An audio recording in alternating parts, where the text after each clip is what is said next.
할렐루야! 오늘도 예배로 하루를 시작하시는 모든 성도님들을 주님의 이름으로 환영하고 축복합니다. 이 시간에 먼저 찬송가로 주님 앞에 나가겠습니다. 찬송가는 288장 예수를 나의 구주 삼고 함께 찬송하시겠습니다.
기도하시겠습니다. 여호와 하나님 너무나도 감사합니다. 오늘도 새벽 미명에 주님께서 우리를 깨워주시고 한날의 시작을 주님을 만나 뵙고 주님께서 주시는 영적 만나를 우리가 먹으며 하루를 시작할 수 있게 해주신 은혜 너무나도 큰 감사를 드립니다.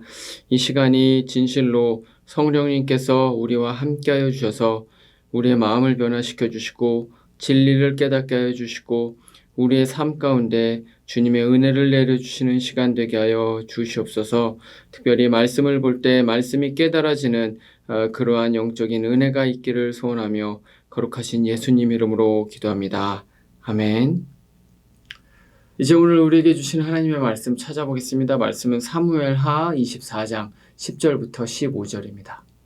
다윗이 백성을 조사한 후에 그의 마음에 자책하고 다윗이 예수께 아뢰되 내가 이 일을 행함으로 큰 죄를 범하였나이다. 여호와여 이제 간구하옵나니 종의 죄를 사하여 주옵소서. 내가 심히 미련하게 행하였나이다 하니라. 다윗이 아침에 일어날 때에 여호와의 말씀이 다윗의 선견자 된 선지자 갓에게 임하여 이르시되 가서 다윗에게 말하기를 여호와께서 이와 같이 말씀하시기를 내가 내게 세 가지를 보이노니 너를 위하여 너는 그 중에서 하나를 택하라. 내가 그것을 내게 행하리라 하셨다 하라 하시니 가시 다윗에게 이르되 아뢰어 이르되 왕의 땅에 7년 기근이 있을 것이니까 혹은 왕이 왕의 원수에게 쫓겨 3달 동안 그들 앞에서 도망하실 것이니까 혹은 왕의 땅에 사흘 동안 전염병이 있을 것이니까 왕은 생각하여 보고 나를 보내신 이에게 무엇을 대답하게 하소서 하는지라. 다윗이 갓에게 이르되 내가 고통 중에 있도다 청하건대 여호와께서는 긍휼이 크시니 우리가 여호와의 손에 빠지고 내가 사람의 손에 빠지지 아니하기를 원하노라 하는지라. 이에 여호와께서 그 아침부터 정하신 때까지 전염병을 이스라엘에게 내리시니 단에서부터 브엘세바까지 백성의 죽은 자가 7만 명이라. 아멘. 우리는 이제 사무엘 하의 막바지에 이르렀습니다. 사무엘 하의 말씀은 우리가 지금까지 본 것처럼 다윗과 다윗의 왕국에 대한 역사입니다. 물론 이 다윗이 열왕기상 초반에도 나오기는 하지만 사실 그때는 거의 비중이 없습니다. 그래서 이 다윗의 마지막 이야기라고 한다면 바로 이 사무엘 하의 마지막 사건을 이야기를 할 수가 있을 것입니다. 그런데 우리가 어제 본 것처럼 이 마지막 사건은 바로 인구조사입니다. 이스라엘이 인구조사를 한 적이 이전에도 사실 있었습니다. 예를 들면 민수기에서 보면 출애굽한 이스라엘 백성들에게 하나님께서 모세를 통해서 2번에 걸쳐서 바로 그 광야에서 그리고 모압 평지에서 그들을 계수할 수 있도록 그렇게 명령을 하셨던 적이 있었습니다. 이것은 인구조사를 하는 것 그 자체는 사실 큰 문제가 되지 않는다는 것을 의미를 합니다. 하지만 지금 오늘 우리가 읽고 있는 이 다윗의 인구조사는 그것과는 좀 약간 양상이 다릅니다. 왜냐하면 이것은 하나님께서 명령하신 것이 아니라 다윗이 스스로 행한 것이었고요. 근데 그것보다 더 큰 문제는 사실 이것을 하는 그 동기였습니다. 사실 지금은 인구조사를 굳이 해야 할 때가 아니었습니다. 그렇기 때문에 이 명령을 전해받은 요압이 보기에도 아무래도 좀 이게 낌새가 좋지 않으니까 도대체 그것을 왜 하십니까? 라고 이제 되묻게 됩니다. 하지만 다윗은 이에 대해서 답을 하거나 어떤 합리적인 설득력 있는 왜 지금 이렇게 인구조사를 해야 되는지에 대한 그런 근거를 이야기를 해주지도 않고 또 뿐만 아니라 명령을 철회하거나 다시 생각하는 그런 일들도 하지 않고 오히려 그 자리에서 재촉해서 이 인구조사를 빨리 시행하도록 그렇게 합니다. 그런데 우리가 어제 설교에서도 잠깐 다루었지만 그 동기가 오늘 말씀에 이제 좀 명확하게 드러나게 됩니다. 오늘 말씀 10절을 보면요. 이제 거의 10달에 걸쳐서 이 모든 장군들이 나가서 이것을 이렇게 섬세하게 꼼꼼하게 다 이제 해옵니다. 그 요압으로부터 이제 전쟁에 나갈 수 있는 숫자가 80만이고 유다 인구가 50만 명이다. 이제 이런 보고를 다윗이 듣게 되죠. 이 숫자는 출애굽 이후에 그리고 가나안에 들어가기 이전에 이 이스라엘 백성들이 60만 명이었던 것에 비하면 사실 굉장히 많이 증가한 것임을 알 수가 있습니다.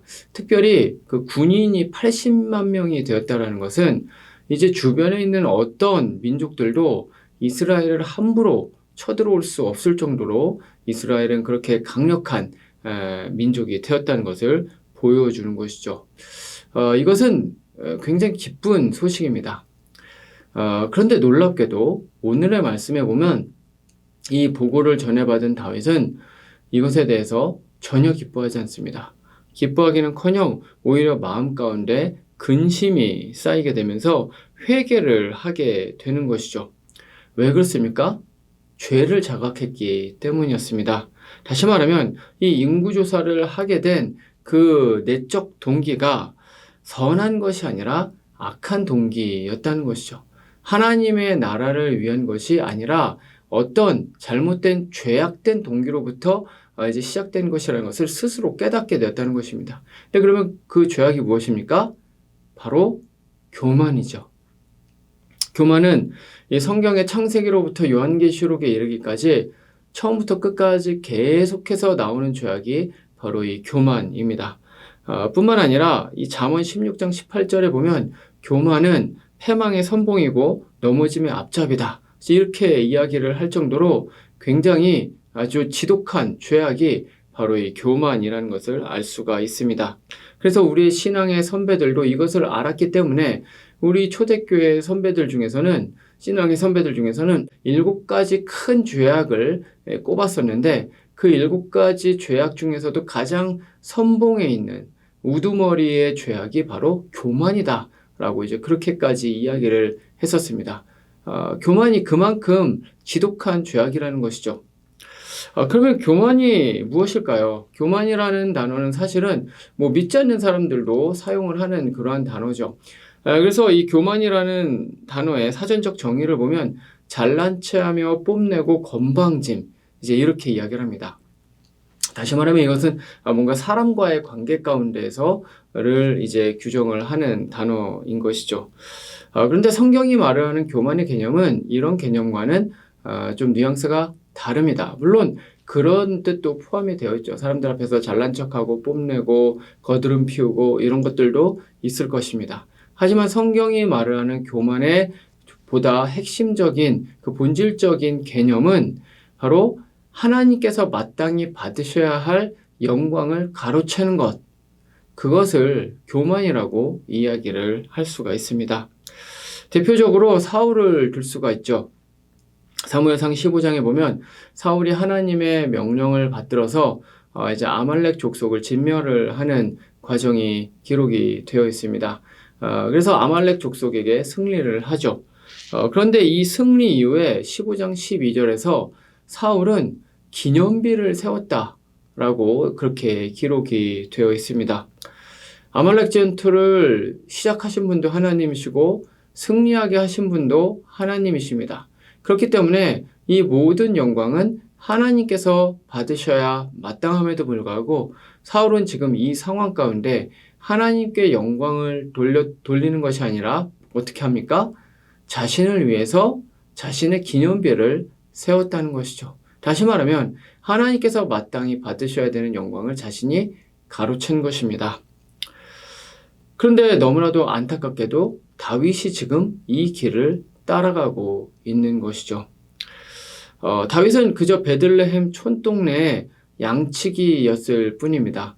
그는 이스라엘의 왕이 될 수 있는 어떠한 자질도, 능력도, 도덕성도, 조건도 어떤 것도 갖추지 못한 사람이었습니다.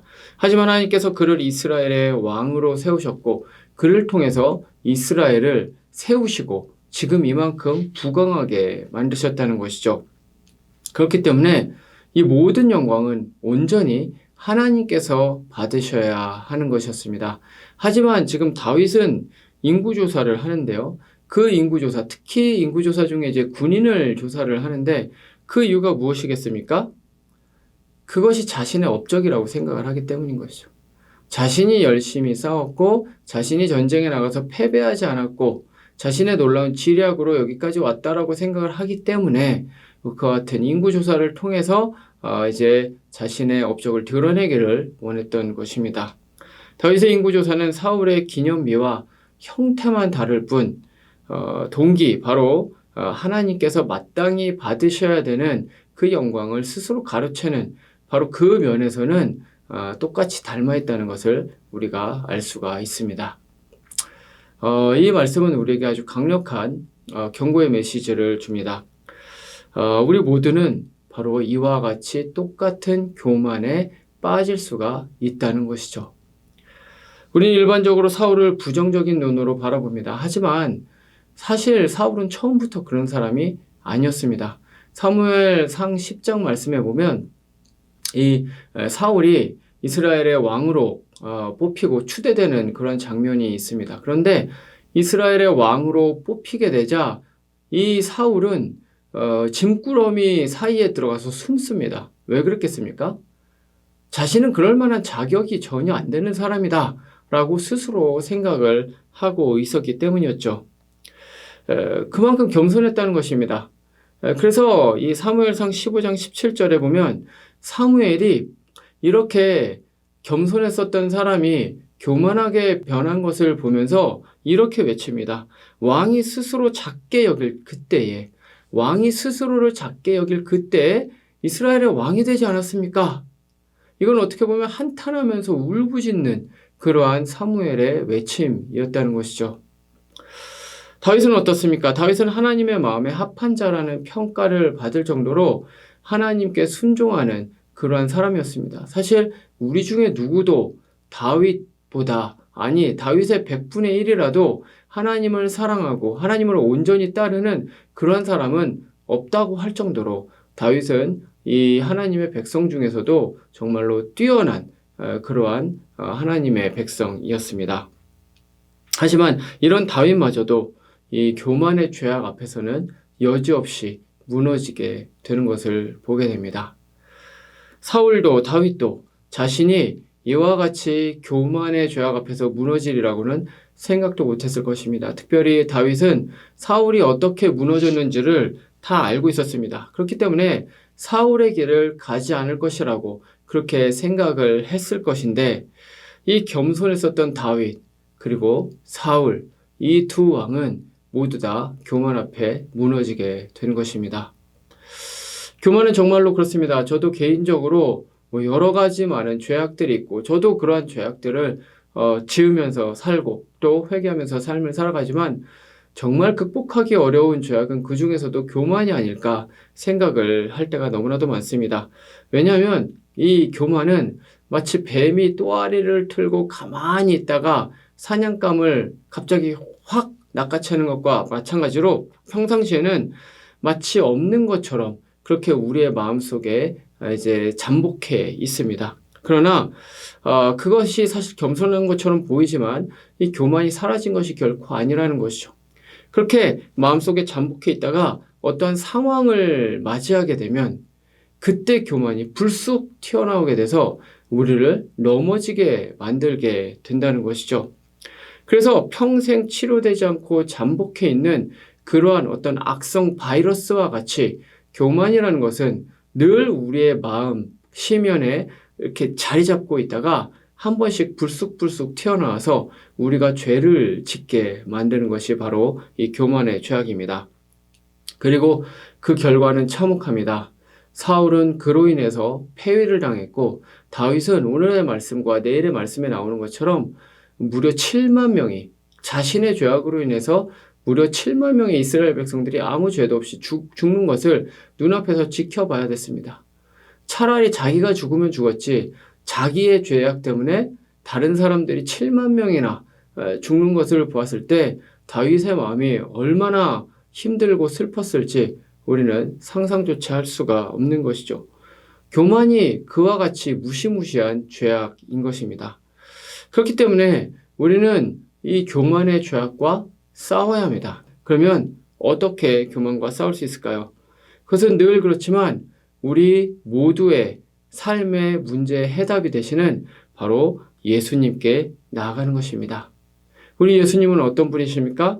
우리 예수님은 겸손의 가장 최고의 예시이자 해답을 보여주시는 분이십니다. 세상을 창조하신 만왕의 왕이시고 만주의 주이신 그 완전한 하나님께서 이 땅 가운데 사람으로 성육신을 하셨습니다. 어떤 제약도 받지 않는 무한하신 왕이신 바로 그 하나님께서 육신과 자연 법칙과 시간과 장수와 그 모든 것들의 제약을 받을 수밖에 없는 유한한 인간이 되신 것입니다. 상대적으로 높은 자리인 왕이나 귀족의 몸으로 오시지 않았고 베들레헴 촌동네의 가난한 가정에서 태어나셨습니다. 이것은 크리스마스 때 어린 아이들이 성극을 하는 것 같은 그러한 낭만적인 이야기가 아니라 완벽하신 하나님께서, 그 지존하신 하나님께서 어디까지 낮아지실 수 있는가를 보여주신 굉장히 충격적인, 놀라운, 파격적인 그러한 사건인 것입니다. 그리고 완전히 정결하시고 완전히 거룩하신 그 예수님께서 이 땅 가운데 오셔서 죄인들, 손가락질 받는 그러한 사람들과 함께 식사를 나누었고요. 격리되어 있어야 되는 나병 환자들을 손으로 만지셨습니다. 그리고 천박한 자들의 모함에 의해서 이제 죽임까지 당하게 되십니다. 완전한 왕이신 예수님께서 섬김을 받으시는 것이 아니라 섬기러 이 땅 가운데 오셨습니다. 영광의 자리가 아니라 수치와 모욕의 자리로 오셨습니다. 박수받는 자리가 아니라 조롱받는 자리에 오셨습니다. 이것이 바로 예수님의 이 땅 가운데서의 삶이었습니다. 우리는 날마다 이런 예수님, 그분을 바라봐야 합니다. 그리고 그럴 때 우리는 그분과 같은 존재로 변화되어 갑니다. 이것이 바로 성화죠. 성화라는 것은 예수님께서 하신 말씀과 행동을 그저 머리로 알고 이해하고 공부하고 그래서 그것을 우리의 의지로 지키려고 노력해서 되는 것이 결코 아닙니다.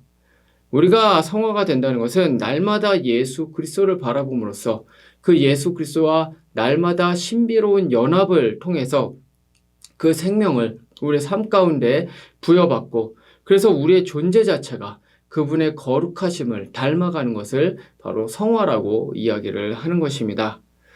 그 가장 확실한 예가 바로 스데반입니다. 스데반 집사는 사도행전 7장에서 이제 순교를 당하죠. 그런데 스데반이 순교를 당할 때 그 마지막 메시지가 예수님과 너무나도 많이 닮아 있었습니다. 이것은 바로 이 스데반이 찬란한 영광의 광채이신 예수 그리스도를 바라봄으로써 그분을 닮아갔다는 것을 의미를 하는 것입니다. 말씀을 마치겠습니다. 다윗의 인구조사는 다윗에게 일어난 공식적인 마지막 사건입니다. 하지만 그것은 너무나도 가슴 아픈 그러한 죄악에 넘어지는 사건이었습니다. 그런데 이것을 통해서 우리는 무엇을 할 수 있습니까? 우리 역시도 언제든지 그 교만의 죄악에 노출될 수 있다는 것을 의미합니다. 특히 중요한 위치에 있거나 리더의 위치에 있거나 권력을 갖고 있거나 결정권자이거나 무엇을 좌우할 수 있는 그러한 사람이라면 우리는 누구보다도 교만과 종이 한 장 차이로 가까이에 있다는 사실을 잊지 말아야 합니다. 사울도 다윗도 자신이 교만해질 것이라고 생각해 본 적이 없고 교만의 죄악을 저지르면서도 교만하다는 생각을 하지를 못했습니다. 그렇기 때문에 우리는 날마다 경각심을 가지고 예수님 앞에 나아가야 합니다. 겸손의 왕이신 그 예수님 앞에 나아갈 때 우리는 그분을 닮아갈 수가 있습니다. 그분과 연합해서 예수 그리스도를 닮는 성화의 과정을 세상 끝날까지 살 수 있는 우리 모두가 되기를 말씀으로 축원드립니다. 기도하시겠습니다. 하나님 아버지 너무나도 감사합니다. 그렇습니다. 사울도 다윗도 그리고 성경에 나와 있는 너무나도 많은 하나님의 백성들이 교만의 죄악에서 무너져서 패망했습니다. 넘어졌습니다. 하나님 우리가 그 성경 말씀을 보면서도 우리 역시도 이 교만의 죄악에 넘어질 수밖에 없는 연약한 존재임을 주님 앞에 고백합니다. 그래서 주님 우리가 예수님 앞에 나아갑니다. 우리의 힘과 의지로 할 수 없기 때문에 우리의 존재를 변화시켜 주시기를 원하는 마음으로 주님 앞에 나갑니다. 예수 그리스도 안에 살 때에 그리고 우리 안에 예수 그리스도가 살 때에 우리가 예수님을 닮아 살 수 있을 줄 믿습니다. 하나님 우리를 주님 곁으로 더욱더 가까이 갈 수 있도록 우리와 함께하여 주시옵소서. 하나님 오늘도 여러 가지 많은 기도의 제목으로 나온 우리 모든 성도님들 위해 주님의 은혜와 축복이 함께하는 그러한 귀하고 축복된 이 기도의 시간 될 수 있기를 소원하며 거룩하신 우리 주 예수님 이름으로 기도합니다. 아멘. 이제 개인의 기도 제목으로 기도하시겠습니다.